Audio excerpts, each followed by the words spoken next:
Hello and welcome. Today we're diving into a condition that, while not commonly discussed, can have significant implications for urinary health: urethral perforation. We'll explore what it is, what causes it, and how it's managed, providing you with a comprehensive understanding of this important topic. So, what exactly causes a urethral perforation? Think of it as a tear or a hole in the urethra, the tube that carries urine from your bladder out of your body. The causes can broadly be divided into traumatic and non-traumatic. Traumatic causes are often associated with injuries to the pelvis or lower abdomen, such as those from car accidents, falls, or penetrating wounds.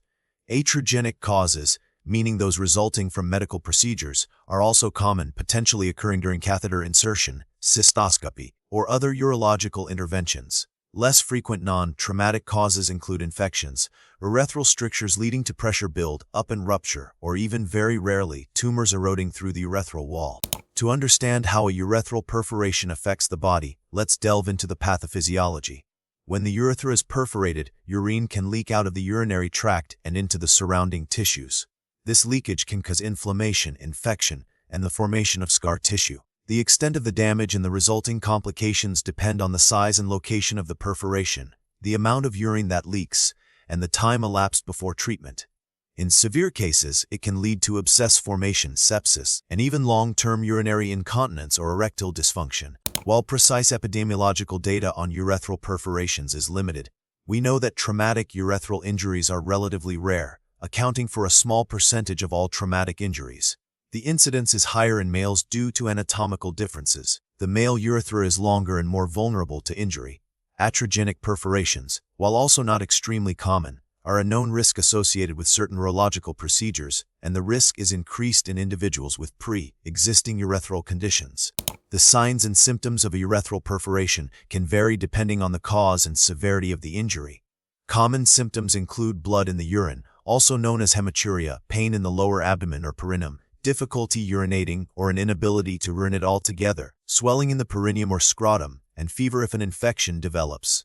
In cases of traumatic injury, there may also be visible signs of trauma, such as bruising or open wounds. Diagnosing a urethral perforation typically involves a combination of physical examination and imaging studies. A retrograde urethrogram, where contrast dye is injected into the urethra and X-rays are taken, is often the initial diagnostic test. This allows doctors to visualize the urethra and identify any leaks or tears. Cystoscopy, which involves inserting a small camera into the urethra, can also be used to directly visualize the damage. Other imaging studies, such as CT scans, may be used to assess the extent of injury and rule out other associated injuries. Urethral perforations can be classified based on their locations: anterior or posterior urethra, their extent, partial or complete, and their cause, traumatic or iatrogenic. Anterior urethral injuries affect the portion of the urethra located in the penis and scrotum, while posterior urethral injuries affect the portion located in the pelvis. Complete perforations involve a full tear of the urethra, while partial perforations involve only a partial tear. The classification helps guide treatment decisions.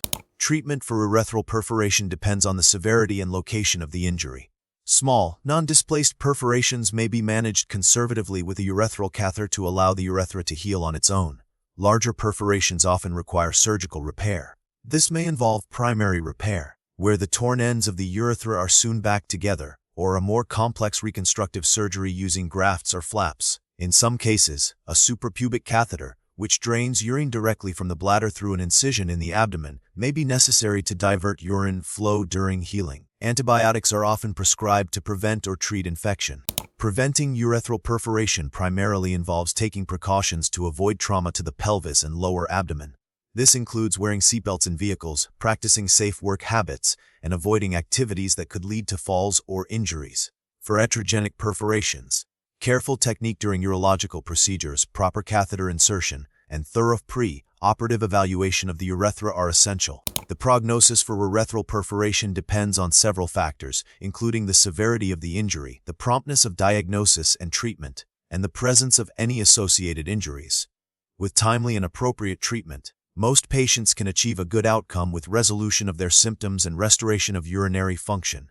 However, complications such as urethral strictures, urinary incontinence, and erectile dysfunction can occur, particularly in cases of severe or delayed treatment. Ongoing research is focused on improving surgical techniques for urethral reconstruction and developing new strategies for preventing and managing complications.